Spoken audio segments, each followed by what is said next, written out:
What else? Number 3. What's the third thing we can do? So the third thing is going to be tire pressure. Okay. With any tire, it will always be labeled on the specific range that they recommend keeping the tire pressure within.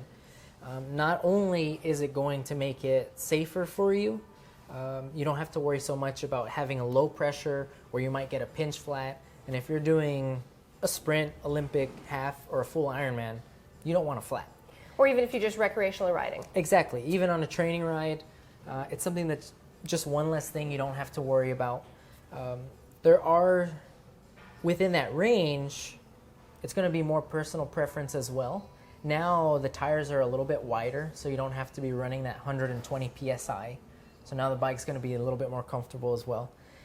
The other thing is that when you do pump it up to the recommended pressure, it's going to be faster. Yeah. So you're not only making it safer, but you're making it a lot more efficient for you as well. So whether you're training, riding, cruising around, or racing, it's always something good. Whether you have a floor pump, a CO2 cartridge with a gauge, you have the little air compressor.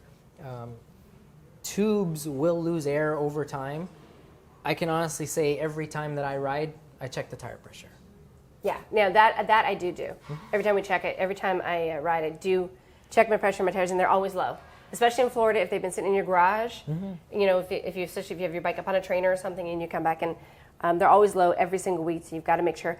Also, won't they flatten a little bit if you're riding them and you hit something, you could flatten them, and then you could get a puncture that way as well. You can. Yeah. So you want to be really careful because it's no bueno if you have a puncture. No, it's not fun at all. Yeah.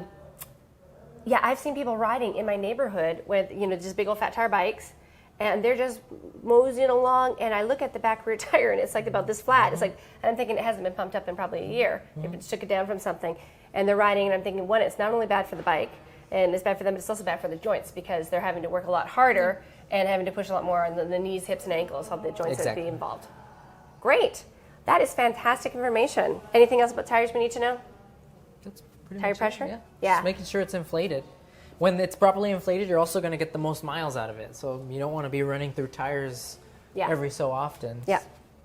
All right, so to recap, we need a clean bike. We don't want sweat and Gatorade and gummies on it. We want a clean bike. We want a clean chain. We want a clean drivetrain. We want to make sure that everything is properly lubed, and we want to make sure that our tire pressure is set and is appropriate for the training that we're doing, the tires that we're riding, and the comfort level that we want to keep. Sound right? Exactly. Thanks so much. Of course. Thank you. Bye-bye.